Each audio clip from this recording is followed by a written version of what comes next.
My name's Guy Kesterman, and I've been a professional bike and kit tester for nearly 25 years. And every so often, I get the chance to get to build up a bike from scratch to try some things out. So, I've already done a video on why I've chosen this Cotic FlareMax as the base for my build.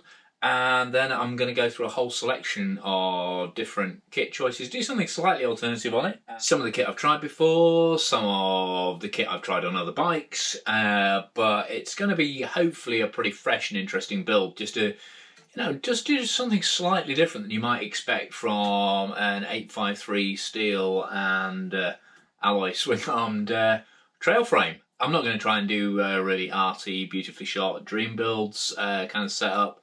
I'll leave that to G and his guys.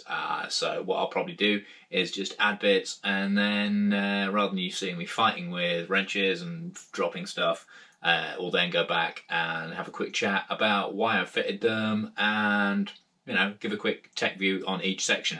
At the end of it, we will have a bike and I will go and ride it, and hopefully it will be an absolutely brilliant ride. But who knows? That's the nature of bike builds. You never quite know what you're going to get, especially when you're going a little bit off-piste until you get there. So, hope you enjoy this series and keep watching.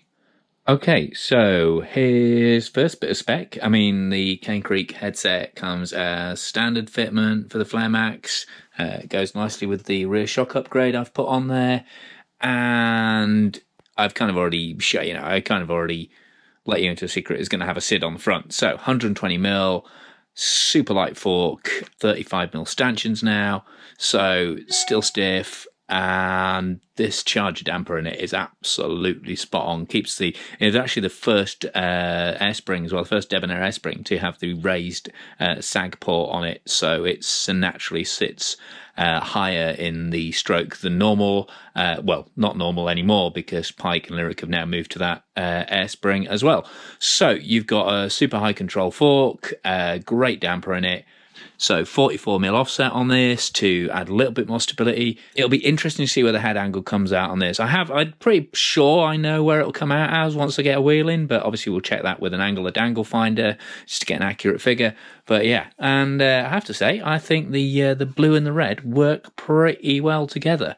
And then we move up to a proper bit of craziness in terms of what I'm going to spec it with, because we have the Syncros Hickson SL all-in-one carbon stem and bar combo, as used by Nino Schurter and a bunch of other top Scott racers.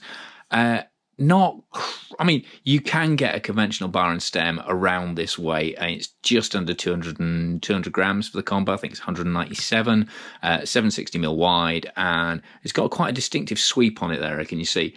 So although this, I think it works out as equivalent to a sort of 45-50mm stem in length, even though it actually looks like it's pretty much a zero forward reach stem by the time you've cut and taken in the shape of the bars. But I've tested it before and it rode really, really well, and I thought, why the hell not? If I'm trying to lose weight out of this bike, if I put a lightweight fork on it, it's not all going to be super light kit, but where I can, I'm going to save some grams. So I've got this bar sat here. It's not doing anything. It'll be easy to switch out if I don't get on the handling with it, if I do need more leverage, or I just think it looks totally weird once the complete bike's built up. But, let's give it a shot. Let's do interesting things with this bike. There's loads of stock bikes out there. So let's match 853 steel with state-of-the-art all-in-one carbon composites, because you don't see that often, and let's give it a whirl. Okay, so as you can see, things have moved on. For a start, we have grips on the bars. I've gone with the PNWs. I've actually got, a bunch of different options. I've got, I think I've got 3 different options from Fabric alone, in red and black. There's a Fabric unboxing, so I'll link that up. But they've been kind enough to offer me a selection of offerings.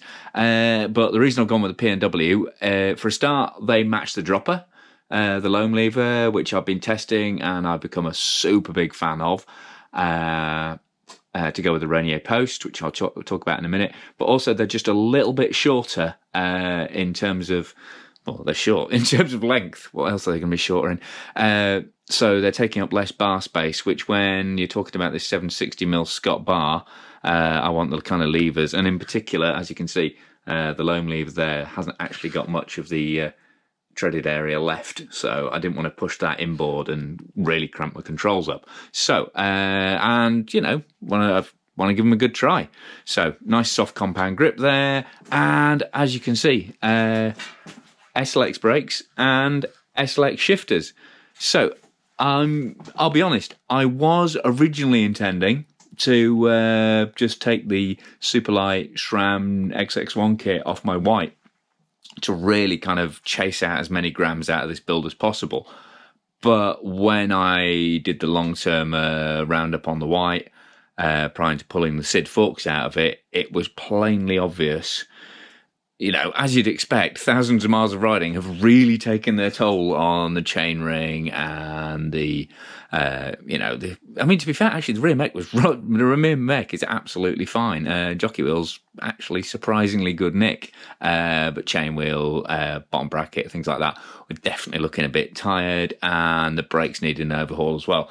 And I did actually get this full set of SLX ready for another build-up I'm still planning. But I thought, well, do you know what? Cotic do an SLX build, so let's just, let's have proper fresh kit on here. I mean, yeah, it's probably gained about 500. I know it's about 500 grams heavier than XTR, and XTR is slightly heavier than XX1, so you're probably looking at about 600, 700 grams heavier from having SLX on, not the kit that was on the white. But it's just good, solid kit. And also, I think there's some really neat design touches. You've got these spline attached chain rings on here with the alloy, and then the steel carrier and the steel and resin carrier on her. So it's like 3 different materials in that. I mean, Shimano have been doing that for a while, but you get the metal, steel teeth there for durability, and then they're set into this kind of nylon carbon carrier plate, and then you have the alloy spider on the inside. It's Holotech cranks, so I mean, they aren't too heavy, so no real problems there. And then you've got SLX rear mech, and of course it's 12 speed now, and just putting it on just made me kind of realise what a nicely put together piece of kit was. I mean, yeah, it's, you're getting more pressed metal in it than you are on the posher ones, but just little bits like that little cable clamp there on the back, the way the plate's shaped so it really grips the cable nicely.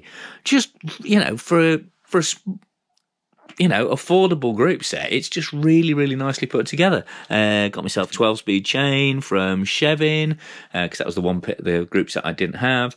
And one thing, I didn't fit the chain guide on, not because I don't like chain guides, but I just kind of want to see how SLX holds onto its chain. I mean, I'm not expecting any problems, but, it's part of the reason this bike's going together is for testing. So, I haven't put the little one-up chain guide that normally comes with the frame on, and if I do start dropping the chain, it'll go on. In terms of gearing, I went for, these are interchangeable chain rings, but I went for a 32, just give me a bit more top end, and because generally I find like a 30-50 on the back it just doesn't work. By the time you're going that slowly, you're not going to get up anything. So for technical climbing, I mean, ideally I'm going to take the SLX 45 cassette on there. Ideally, that's what I'm going for, but I'm still waiting for a micro drive cassette body that is compatible with the Hunt wheels that I'm putting in there.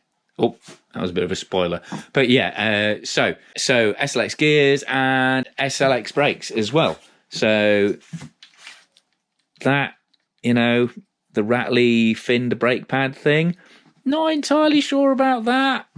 We'll just have to see how I get on with that. I mean, it's not done well on the Pivot I've ridden and other bikes I've ridden. The Yeti SB150 was when I first started noticing that. But hopefully, I've bled the brakes because they come with a separate lever on the rear, so you can thread them internally.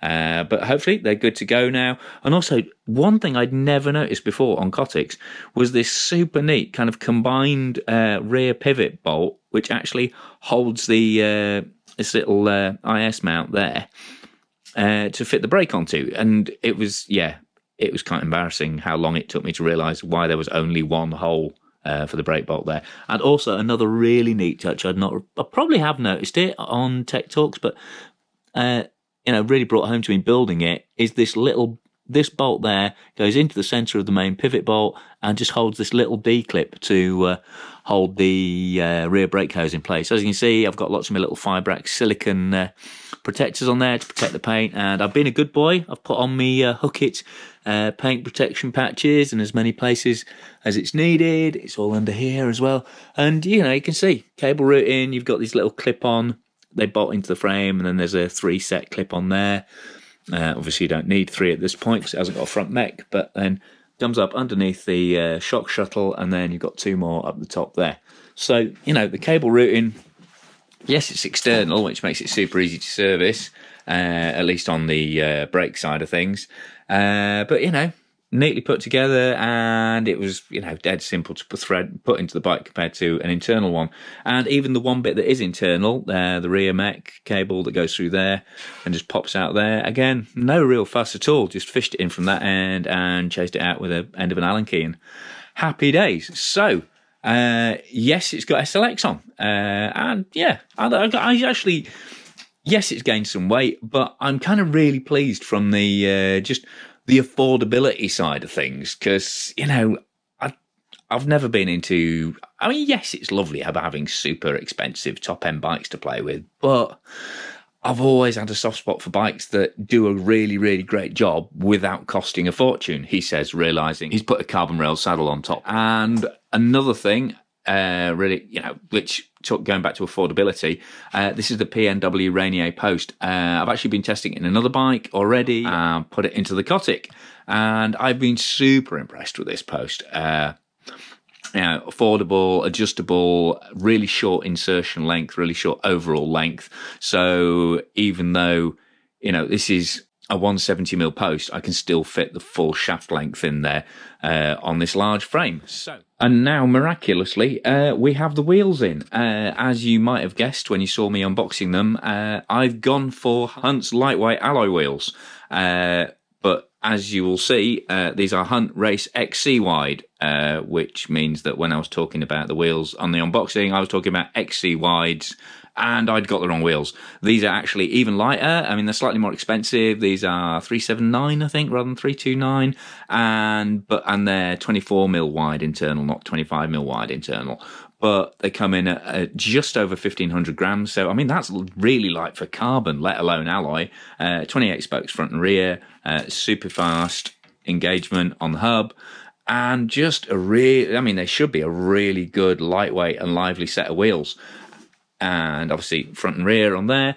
And I have gone for the new Wolfpack tyres as well, which were sent in recently. So, yeah, if you've seen the unboxing on them, Wolfpack are a new brand from a guy called Wolfgang Arendts, who did the compound work for Conti on Black Chili, specialised for Gripton, and for Schwalbert on Addicts. He was involved in all those teams, and now he's set up his own tyre brand. So, and again, keeping with that affordable theme, these are only $44.99, these tyres, 600 gram speed on the back, and then the slightly toothier Wolfpack trail on the front, and they're both 29 by 2.25, which matches really, really well with these 24mm rims. And I have to say, they blew up impeccably. They popped straight on the motor peak down there, and happy days with that.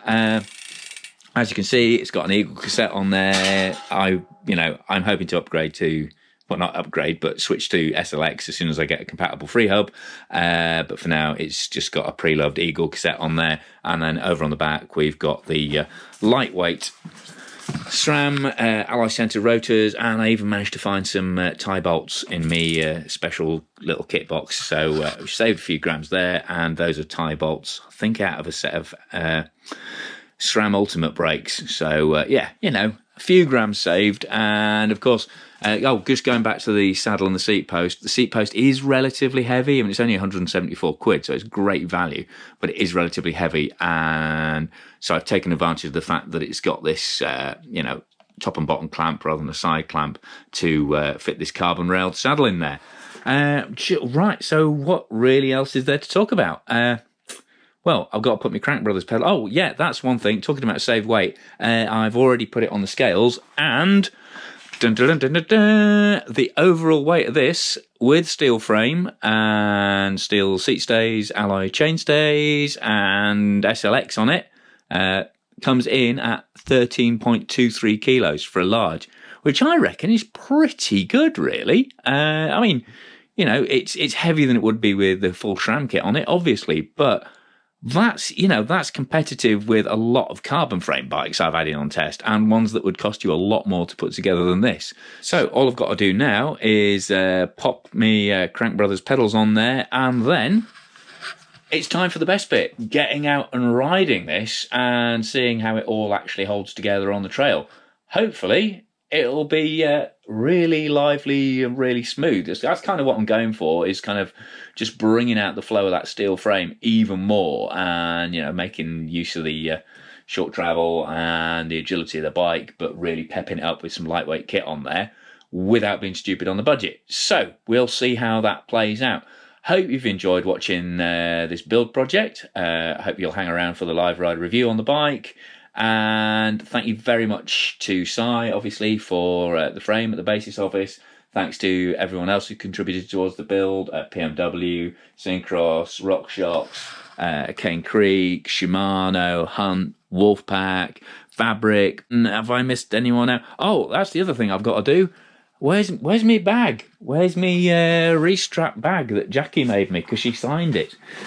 Here we go. Sorry, forgot about that. So that just fits neatly in there when it's all strapped on. And yeah, I mean, that's got a tube in, it's got a pump in, it's got a multi-tool in, it's got my dyno plug kit in there, and happy days, that little sleeve in the top, which actually leads through into the bag, is perfect for a little torque bar. So I've even got my snacks in there. So I am good to go, although I might have to change that shock cord zip to a red one. But anyway, that needs to go on, the pedals need to go on, and then we're going riding. So thank you very much for following this build up. Click for notifications if you want to know when the next videos are up. Massive thanks to my supporters on Patreon who pay a small monthly sort of donation towards the site and get early, exclusive and behind the scenes edit as a thank you. So I've been Guy Kestevan. This has been my project build on the Cotic FlareMax, and hope you've enjoyed it. Tune in next for the rider review.